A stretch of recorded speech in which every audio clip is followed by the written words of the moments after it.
All right, there he is. The infamous, the legendary Adel Kayati, which we've been together now for 15 months. Yes, sir.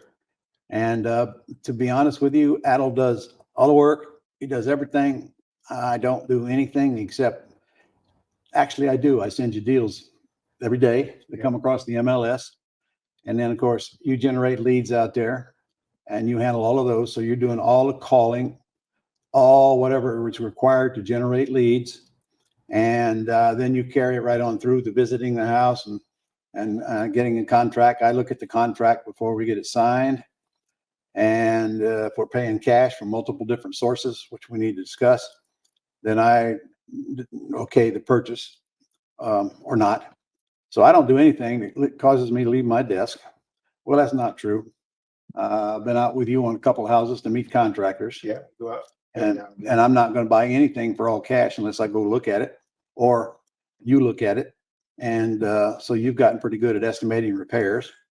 So when I see pictures of the house, I know about what the repairs are going to be. But hey, sometimes you don't see the inside or go out and look at the house, you get surprised. So yeah, pictures can be deceiving. yeah. So in other words, everything that I'm asking you to do to build your business, he does in my business, except pay for any marketing. That's up to us. And then personal assistant Tish handles the closings, which is nothing more than getting the information to the title company or attorney on whatever particular type of closing it is.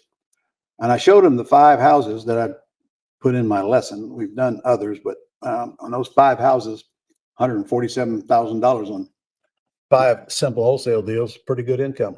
Yeah, wasn't bad. All right. So this is about finding deals. So we need to talk about ways that we use, and I'll let you know if we've already discussed Gotcha. them. I know I'd watched Jay earlier, so I know he got a pretty big list of things there. Yeah. So to add on to that, I know I've had real good success with the direct mail. To whom? I usually have been using either the yellow letter lady, so we send out to either pre-probates, distressed, foreclosure. Slow down. Pre-probates. How do you know they're pre-probate? Yeah, I asked that same question. I guess it's when estates are made, like transfer of estates, or something happens with the estate, it alerts a pre-probate. Pre-probate probably means somebody died. Correct. Maybe that's the trigger to get the list. Correct. All right. And where do you get that list? I get that direct. The pre-probate, I don't know how to get that list. The probates that have been filed on, I get it from the county, Duval County, clerk of the courts here. Okay. And Jay did mention them. Let's see. Where does he say he gets his list at? I forgot now. I wrote it down though. List something. What was it? U.S. lead list. Oh, US, yes. US lead list. Yeah. I know they are. They're pretty expensive to get into. They have a pretty hefty upfront payment. He says the leads are cheap though. You remember they just changed ownership? Okay. I know I talked to him a couple months ago, and it was like $2,000 up front. Then you get the list every month for like $300 or $400 a month for the list. Deducted from the 2,000. No, it's just 2,000 fee, non-refundable, and then you get guys. They've changed. They changed owners. Okay. So we don't know anything, so it's worth a call to them to find out. I heard they have good data. Yeah. All right. So you direct mail to people that have been filed probate. I do those directly from my own house. I just print those out. I get the files every day and or a couple times a week. I go on Duval County, see which ones are filed, put them into an Excel spreadsheet. Mm-hmm. Then I mail merge it with Word, which you can Google all this stuff if you want, or YouTube it.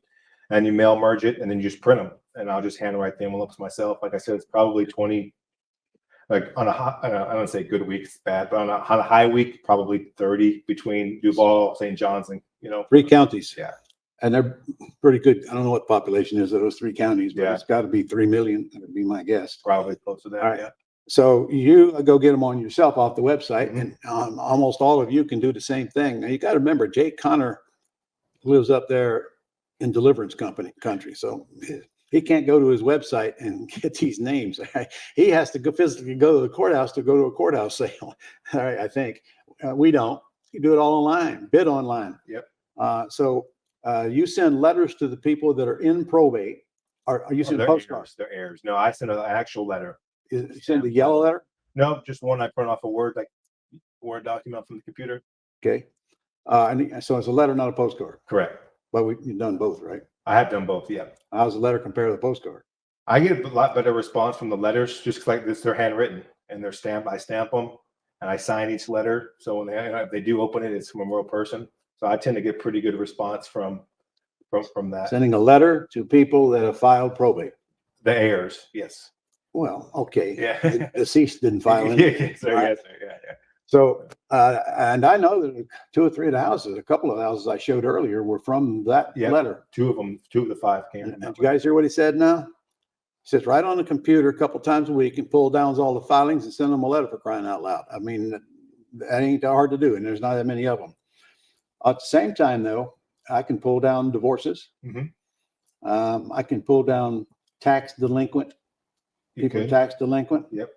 I can pull down, well, what else can I pull down? For any pre-foreclosure. No, yeah, that people have been filed. Filed on, yes, Okay. sir. Yeah. Once it hits public records, you can get those Yeah. records. I pull those every week as well. And there's only a handful of those a week. Yeah, probably 20, 25. And so we hit those with a series of letter. We bought several houses at the steps Yeah. last year. That means he sent me a list and the facts that I wanted, like what's the R, what do you think the repairs are? What's our high bid can be? What is the plaintiff's high bid on it?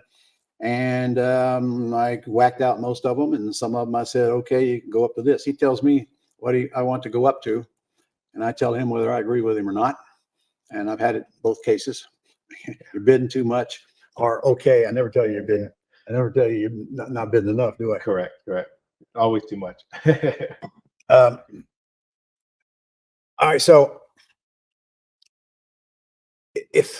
let's go through the rest of anything else you do first. Yeah. So then the foreclosures that have been filed on, we send letters. Then I will also skip trace that, which is basically just getting phone numbers for those addresses, calling them, and I have used Nick to I'm getting him tomorrow. to text. Yeah. So I think Jay didn't mention that, but tomorrow I'll go over it. But he's a great source for really, really cheap leads in terms of just cold calling and texting. He'll provide the list if you don't have it. Does a skip tracing too, doesn't he? And he do the skip tracing for you. All right, so I'll get to him tomorrow. Yeah. Write that down, Yeah. Nicholas Nick, because he cold calls for you, but he also Does text. I think he's added Facebook Texting and skip Facebook tracing. Skip tracing. Yeah. Yeah. He can do a lot of stuff. Very. He starts very cheap. I think the cheapest package is like $130 to get started with him. In fact, I'm going to interview him tomorrow. Yeah. He's a good guy too. All right. Yeah.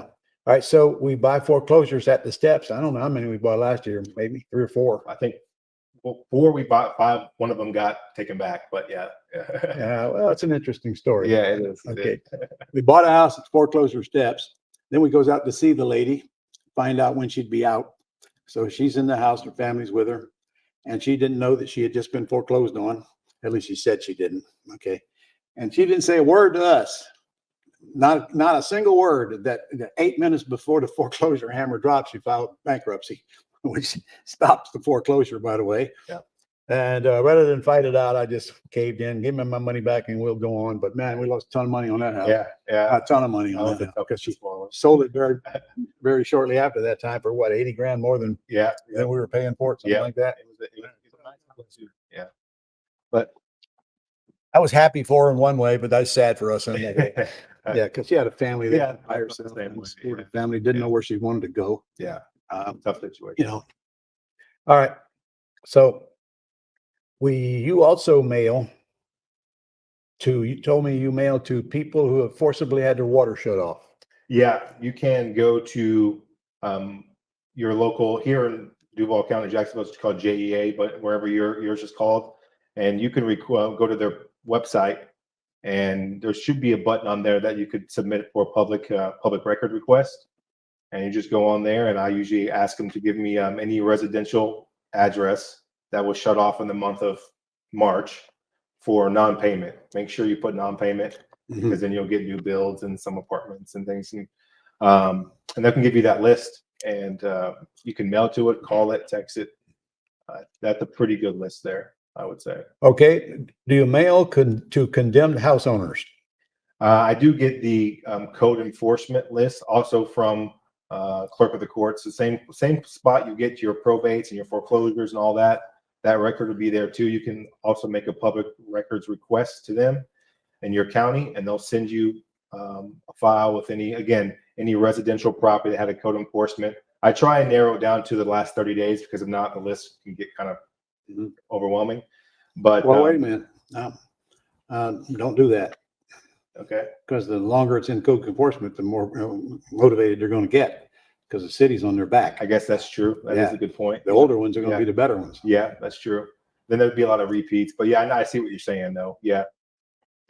Yeah, we love those. Yeah. Those are going to be cheap, low-priced houses in cheap, low-priced neighborhoods. Some of them are going to be even boarded up, and some of them, I love condemned houses. Oh, I love condemned houses. Why? Because you can buy them so cheap, you can sell them so cheap, the buyers can't resist them, and you can make big old spreads on them. Condemned houses don't mean anything to rehabbers that it's condemned, because they're going to buy the house and rehab it. That's all you got to do to get it uncondemned, and they know that. Yeah. So they're going to buy it cheaper, but we still got big old spread in there. I love boarded up houses, all kinds of free plywood. Yeah, those code enforcements, most counties start, like you said, start finding you at a certain point. So there's a high motivation to get rid of this house because they're getting fined. I think Duval does $50 a day at some point, which they'll reduce, if you buy it. But for that seller who's just in that situation, it's a real pain point for them to get rid of the house. And you go on that site and also find the people that have condemned houses that are on the bulldozer list. I've looked for that because I know you've mentioned a couple of times. I've never been able to find a bulldozer list, and I've even asked them, and they've kind of given me, they're like, we don't have that list type deal. And she said everything's mixed in with the code enforcement. Is there any code on there that says it's on the list? There are code numbers. I guess I could look up the code numbers and see which is which. I would definitely go after those if you can get them listed. Those things, they are prime prospect. Or they're about to have that house bulldoze off the property. And that does not mean under any situation that it's not fixable. Okay, well, some of them might be junk, but if they're bulldozing it, it's because the neighbors are complaining so bad and they've got to do something about it. They'll do everything they can not to bulldoze it, because number one, they have to pay the bulldozer. Number two, it takes it off tax roll, so it's not in the city's best interest to bulldoze a house. If they find out that you intend to renovate it, they'll stop the bulldozer and give you plenty of time to get it fixed, and it comes right off the list. So they're a good target. Most people don't know just because it's on the list don't mean you can't get it off the list. You can.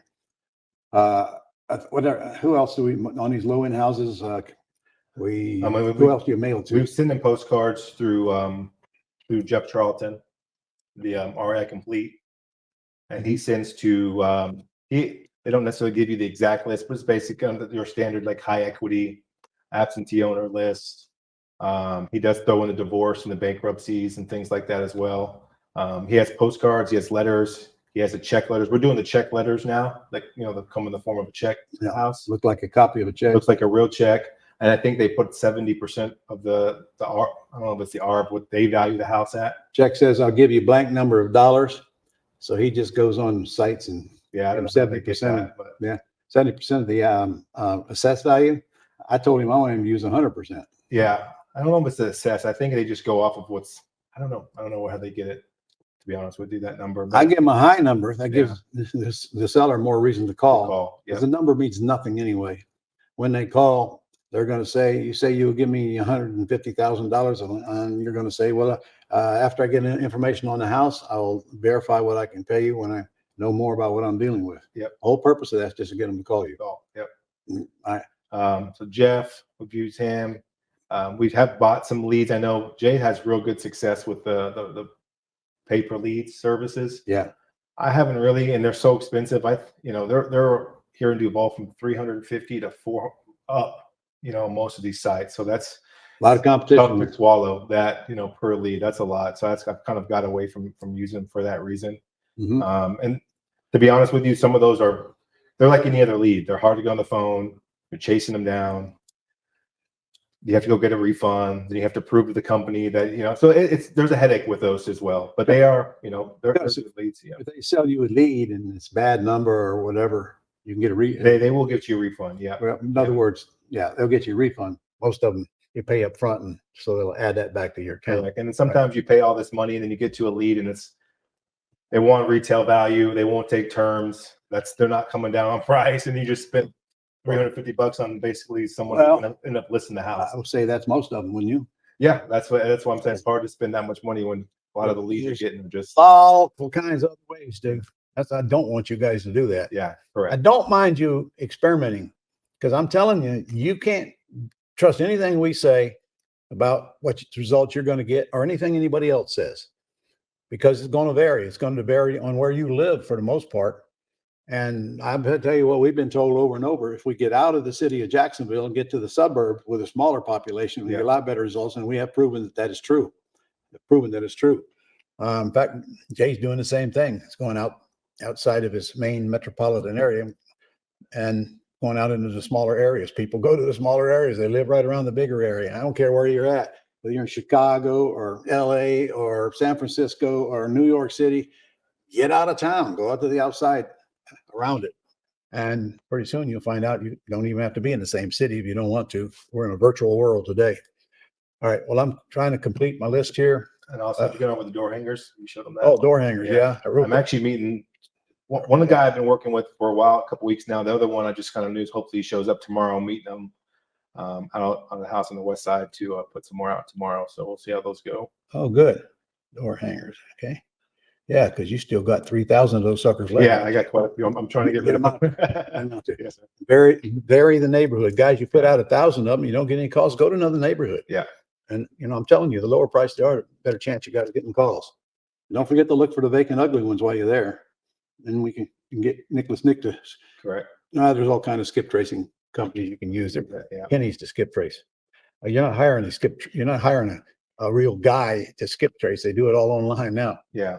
9 cents an All right. address and takes. Well, 30 seconds. rack your brain. What else do we do? Well, we buy at the steps when we. Yeah. Steps. Don't even think about doing that until you have visited this house, period. You don't get any refunds. In fact, the one we got right now, we shouldn't have paid what we paid for it. We're having a hard time selling it. Yeah. Just had that contract bail out a while ago. didn't we? Yeah. But we get it sold. Yeah. That one. Yeah. I've been nervous and still am about just want to get rid of that one. The inside was by far the worst house I've ever been inside. I mean, it was not the worst house I've ever been inside. I'm glad that we're getting some offers now at 110, 105 because I sure as hell wouldn't pay that much for it. I'll tell you that right now. No way. No chance. What are we into it for? 80? 86. There was some taxes, so around 90 right now. Yeah, so we ain't gonna make any money on that house. Yeah. Glad to get rid of it though and get my money back. Yeah, that was my main goal. And if I would use private money, then we got interest accruing this time that we've had it as well. So yeah. Every once in a while I get a lesson like that. Now he's had several of these lessons at my expense, I might add. But look what he's learning. Yeah. Learn a lot. Thank you. Yeah. Send you an invoice. I'm trying to think of what else. We've tried so much stuff, those last year, up all the way up to TV commercials that didn't work out. That's what we wanted. Boy, there's a seminar I don't want you guys to take. Let me look here, see how. All right, we're on time. I think we're on time. Yeah, we're good. I'll tell you that story. A fellow that we met talked me into doing 30-second TV commercials, 30 seconds each. So I recorded a commercial, which took 30 seconds, and sent it to him. And he made me promise him that he would that I'd buy $10,000 a month for 3 months with these commercials. And he ran them. How many leads we get off of it? Man, we probably 5 to 10, maybe actual real people who may be looking to sell a house, And the rest of them were tenants. All the rest were people looking for rental properties for whatever reason that commercial triggered. So that is a $30,000 mistake right there. So I'm going to ask you, how many of them can you handle before you're under the house? And the answer is you should never do that. You should never do that. I knew better. I couldn't believe we couldn't get at least one deal out of one or two deals out of that, but we did not. So I won't do that anymore. And I wished I could say that was the only time that I spent money on marketing that didn't work, but I can't say that. So I've been marketing for most of my life, And what you think might work probably won't work. And what you think won't work probably will work. So you start small, you start free, and then you spend a little money and you ramp it up a little bit. And then when you find the things that are actually working, you keep them going. You do not shut those down. That's called your control. So you need several things working at one time. And I know that many of our folks come in and they sit around and they wait for the VA to generate leads for us. And then the VA calls them and they don't do anything to generate leads. If that's what you got on your mind, change your mind, because you're not going to make much money if you just work on the leads that come in that are listed as FSBOs on your site. I mentioned earlier, we call those at every boot camp and we always get deals out of them, but it's a lot of calls. I have my mentor sit out there and call them, but it's a lot of calls to get a deal, although it's free. So, add it to your portfolio, but you got the VAs making the calls to fill out the sheet, but somebody's still got to make that closing call. Yeah. How long does it take you on the average to make a closing call? Read my script.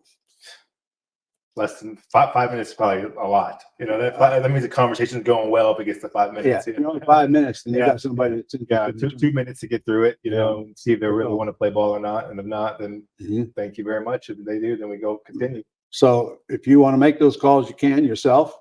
What you want to try to replace yourself with somebody else to make them as fast as you can. But you need to be trained on how to make them, because you can't train somebody else how to make them if you don't know how to make them yourself. And that's the two biggest hurdles right there in this entire business: generating quality leads and handling the closing call. If you can master both of those, it really won't take you long.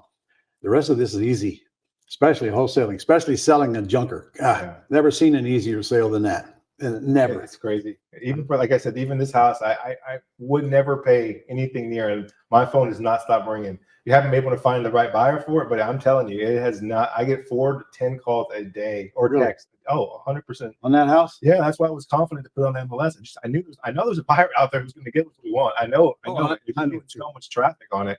But yeah, it's when you have a good deal or a junker like that, people are hungry right now, especially right now with the way the market is. And Been that way for 3 years. Yeah. A market of greater fools who paying way too much for the property, and we're feeding them. Yeah. Okay. Yeah. You should be out there feeding them as well. But hopefully you get trained better than most of them, because I swear some of them paying way too much. Yeah. All right. Okay. So anything else you do to get deals addled that we haven't talked about yet? Not that Jay hadn't mentioned, and then a couple things that we just mentioned now. That's kind of good. So you're doing at least 5 or 6 things at a time. Yep. All right. And sometimes you get hit hard with leads. Sometimes time goes by and you wonder where all the leads are coming from. Why aren't they coming? And blah, blah, blah. But you're always testing new things. Yep. And you're working on getting set up with Parm, who will interview today, actually. Yeah. In fact, next. Okay. Yeah. I just met. I think you're gonna like this guy. And So, I'm always trying to be on the phone. Even if you don't have leads coming in, always try and make outbound calls. If you even got to pull those foreclosures with yourself and skip trace them and hand dial them, I would encourage you to try that. I mean, it's really cheap, and at least you're on the phone, taking action, talking to sellers. I think it's the most important. So you need to be doing something every day to move your business forward. Yeah. The longer you take off, the harder it's going to be to get started. All right, sir. Then I'm going to turn you loose. Okay. You're going to be out here watching Parm too. yes, sir. I will. All right. Because I want him in our business quickly. Yeah, I'm looking forward to it. All right.